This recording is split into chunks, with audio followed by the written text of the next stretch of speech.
Hello everyone, this is Savita Chauhan. Welcome to Sunshine Classes. इस video में student हम discuss करेंगे class 10th civics chapter 6 political party. Previous video में student हम discuss कर चुके हैं ऑलमोस्ट 16 क्वेश्चंस और अकॉर्डिंग टू योर टॉपिक हैं ये सारे क्वेश्चंस जो कि इम्पॉर्टेंट हैं, एग्ज़ाम में पूछे जा सकते हैं 3 मार्क्स में, 5 मार्क्स में। और क्योंकि आपका ये जो चैप्टर है लॉन्ग बेस क्वेश्चन आंसर है, सेकंड टर्म आपका पूरा लॉन्ग क्वेश्चंस आएंगे, तो आपको उसी बेस में तैयारी रखनी है। एफिडेविट क्या होता है? एफिडेविट एक ऐसा डॉक्यूमेंट होता है जो कि एक ऑफिसर जो इलेक्शन लड़ रहा है, इलेक्शन कंटेस्ट करेगा, तो उसको अपना सबमिट करना होता है, उसको अपनी पर्सनल डिटेल उसमें देनी होती है, शपथ लेनी होती है कि जो मैं स्टेटमेंट यहाँ पे दे रहा हूँ रिगार्डिंग टू पर्सनल, तो इन्फॉर्मेशन है जो मेरी, यानी लाइक अ प्रॉपर्टी हो गई या फिर जो उसका कोई क्रिमिनल रिकॉर्ड तो नहीं है या एजुकेशन लाइक दिस। तो एफिडेविट में वो अपने बारे में अपनी इन्फॉर्मेशन इलेक्शन में टिकट मिलने के बाद वो ये फॉर्म फिल करता है। And defined defection. डिफेक्शन क्या होता है? That mean changing party allegiance from the party and which a person got elected. यानी जब एक पार्टी का मेंबर अगर उस पार्टी से जीत जाता है इलेक्शन में और वो दूसरी पार्टी में चला जाता है कैश या पोजीशन के लालच में, तो वो डिफेक्शन कहलाता है, यानी वन पार्टी में से वो दूसरी पार्टी में चला जाता है। अब हम पढ़ेंगे differentiate between the national party and the state party. इन दोनों में क्या डिफरेंस है? स्टेट पार्टी का मतलब होता है when a party secure at least 6% of the total votes in an election. यानी लोकसभा के जो होते हैं इलेक्शन या फिर स्टेट लेजिस्लेटिव असेंबली के जो इलेक्शन होते हैं ऑफ अ स्टेट, तो दैट मीन्स उसमें से उसको 6% वोट अगर मिल जाते हैं तो वो एक स्टेट पार्टी बन जाती है। ये स्टेट पार्टी है। दैट मीन्स स्टेट पार्टी के अंदर एटलीस्ट 6% टोटल वोट्स होने चाहिए इलेक्शन में, वो भी सिर्फ लेजिस्लेटिव स्टेट असेंबली।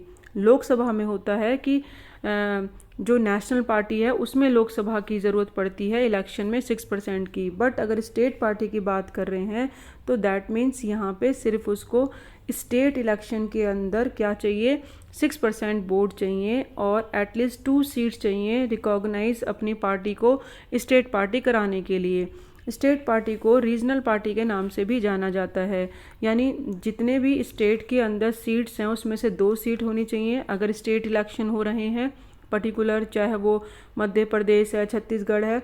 और लेजिस्लेटिव असेंबली जो इलेक्शंस हो रहे हैं यानी स्टेट के जो इलेक्शन होते हैं उसमें 6% वोट मिलने चाहिए।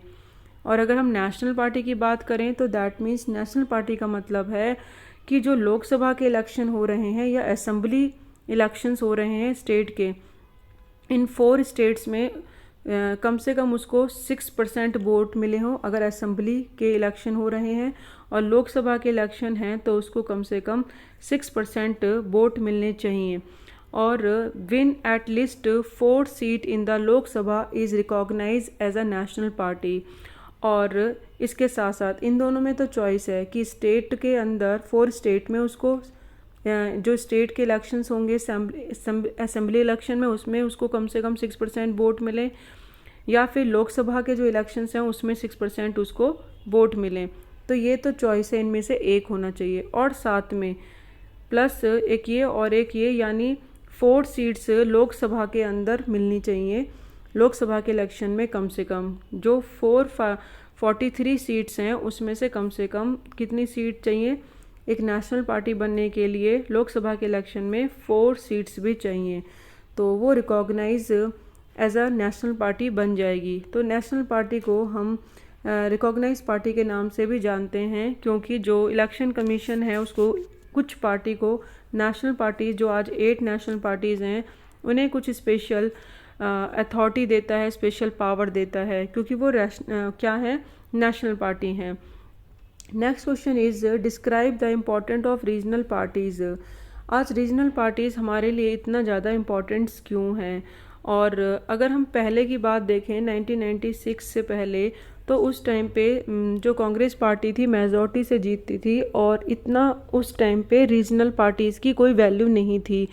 जब सेंट्रल लेवल पे रूल और रेगुलेशन बनाए जाते थे, प्लस पॉलिसी प्रोग्राम बनाए जाते थे, तो रीजनल पार्टी से भी नहीं पूछा जाता था और ना ही उनकी ज़रूरत का भी कोई स्पेशल ध्यान दिया जाता था। लेकिन अगर हम देखेंगे 1996 से 1914 तक, ठीक है, 1914 तक जो है एक कॉलिजन एरा चला, यानी रीजनल पार्टी की जो पावर थी, स्ट्रेंथन थी, वो बढ़ी। कैसे? यानी जब सिंगल पार्टी को मेजॉरिटी नहीं मिल पाती है तो वो रीजनल पार्टी के साथ हाथ मिलाकर आगे गठबंधन करके, यानी उनके साथ जुड़ के मेजॉरिटी से सरकार बनाती है, क्योंकि लोकसभा में मेजॉरिटी 272 प्लस सीट चाहिए। बट कोई भी सिंगल पार्टी अगर अपनी मेजॉरिटी प्रूव नहीं कर पाती है तो उसको क्या करना होता है, उसको जो स्टेट पार्टी हैं उनके साथ मिलके गठबंधन करके मेजॉरिटी दिखा के लोकसभा के इलेक्शन में जीत सकते हैं। तो 1996 से लेके 1914 तक का जो पीरियड है उसमें हमने देखा है कि जो रीजनल पार्टी हैं उनकी वैल्यू बढ़ी, क्योंकि कॉलिजन एरा चला, गठबंधन चला। तो देख सकते हैं कि जो 8 पार्टीज़ हैं, मेजर पार्टीज़ कंट्री के अंदर, इलेक्शन तो यहाँ पे क्लासीफाई है election commission state parties there are commonly refer to as a regional party. तो इलेक्शन कमीशन इनको क्लासीफाई करता है स्टेट पार्टी से। और जो मेजर पार्टी हैं 7 पार्टीज़ हैं, जो वो तो नेशनल पार्टीज़ हैं, अदर देन 8 पार्टीज़, यहाँ पे 7 लिखा है, 8 कर लीजिएगा। And most of the major party of the country are classify the election commission as a state party. और जितनी भी रेस्ट ऑफ पार्टीज़ रह गई हैं वो स्टेट पार्टीज़ हैं, 8 पार्टी हमारी नेशनल पार्टीज़ हैं उनको छोड़ के। और वैसे तो अगर हम देखेंगे 750 प्लस हमारे पास पार्टीज़ हैं, लेकिन कोई स्टेट लेवल पे है तो कोई डिस्ट्रिक्ट लेवल पे है, वो काम कर रही हैं। बट मेजर जो पार्टी हैं वो 8 हैं एंड स्टेट पार्टीज़ हैं रेस्ट ऑफ सारी पार्टीज़। एंड रीजनल पार्टीज़ भी उनको कहा जाता है। Some of this party all India parties happen to have succeed only some state. तो ऐसी जो पार्टीज़ हैं ऑल इंडिया में, ये कुछ पार्टीज़ हैं और जो सक्सीड करती हैं, जैसे कि समाजवाद पार्टी है और राष्ट्रीय दल पार्टी है, ये रीजनल पार्टी थी। ये लालू प्रसाद जी की पार्टी है और ये समाजवादी पार्टी अखिलेश की पार्टी है, मुलायम सिंह की पार्टी है, जो कि नेशनल लेवल पर ये पार्टी बनी और पॉलिटिकल ऑर्गेनाइजेशन कहलाई। तो कुछ ऐसी जिसे कह सकते हैं स्टेट पार्टी हैं जिन्होंने अपने आप को सक्सीड भी करा है। एंड कुछ समय से देखें तो उनकी स्ट्रेंथ भी बढ़ी है बहुत ज़्यादा, और पार्लियामेंट में हमें इतना ज़्यादा पॉलिटिकली डाइवर्स देखने को मिला है, क्योंकि बच्चे रीजनल स्टेट से जब अलग अलग स्टेट से मेंबर इलेक्ट होके रिप्रेजेंट बन के पार्लियामेंट में आते हैं तो अलग अलग व्यूज़ आते हैं, अलग अलग तरह की अपनी ओपिनियन और सजेशन लेके आते हैं। तो इतना डाइवर्स देखने को मिलता है। दैट मीन्स अलग अलग 28 स्टेट्स से अगर हम देख रहे हैं तो रिप्रेजेंटेटिव पार्लियामेंट में आते हैं, ठीक है। And national party is able to secure on majority in Lok Sabha until 2014, यानी 2014 तक कोई भी अपनी मेजॉरिटी प्रूफ नहीं कर पा रहा था 1996 से। तो उसके बाद से तो अभी बीजेपी है, पूरी मेजॉरिटी से है, तो गठबंधन की या फिर रीजनल पार्टी के साथ अभी इतना कोई ज़रूरत नहीं पड़ी अलाइंस करने की। बट एज अ रिज़ल्ट हम देखें national party are compelled to from alliance with state party. तो जो नेशनल पार्टीज़ होती हैं तो देखेंगे जो वो कंपेल करती हैं and to form alliance with state parties. तो स्टेट पार्टी के साथ अलाइंस करके अपने आप को क्या बनाती हैं, स्ट्रॉन्ग बनाती हैं। And since 1996, nearly every one of the state party has got opportunity to bear a part of one another national level coalition government। यानी 1996 में देखें तो स्टेट पार्टीज जो थी उनको भी अपॉर्चुनिटी मिलने लग गई उसके बाद से, कि अब वो उनका जो लेवल था वो कॉलिजन होने लगा था नेशनल लेवल पे, यानी अब गठबंधन के साथ वो आगे बढ़ रहे थे regional party. And this has contributed to the strengthen of the federalism and democracy in our country। इसने कॉलिजन जो बड़ा है आप देख रहे हैं, इसने स्ट्रेंथन दी है फेडरलिज्म को, डेमोक्रेसी को। क्यों? क्योंकि जो पावर है वो सेंटर से स्टेट की तरफ डाइल्यूट हो रही है, यानी पावर ऊपर से नीचे की तरफ आ रही है। तो ये अपने आप में ही फेडरलिज्म और डेमोक्रेसी को बढ़ावा देता है जब पावर शेयर की जाती है और रीजनल लेवल रीजन के जो अलग अलग स्टेट्स हैं उनकी भी सुनी जा रही है।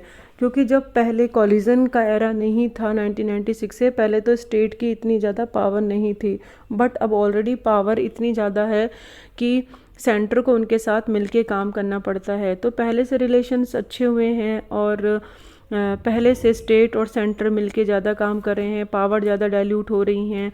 तो ये सब हमें चेंजेस देखने को मिला है। जैसे जैसे हमने देखा है कि रीजनल पार्टी की स्ट्रेंथनिंग बढ़ी है। तो ये कुछ क्वेश्चन से इस वीडियो में हमने डिस्कस करे हैं। अब नेक्स्ट वीडियो में स्टूडेंट हम पार्टीज़ और उनका डिस्क्रिप्शन पढ़ेंगे। वो एग्ज़ाम में नहीं आएंगे बट फिर भी उनको हम डिस्क्राइब कर लेंगे ताकि आप उनके बारे में थोड़ी इन्फॉर्मेशन समझ सको, उनका सिंबल, उनका फंक्शन, उनकी आइडियोलॉजी क्या है, कब लॉन्च हुई है, like this. Thank you so much, keep watching, keep learning.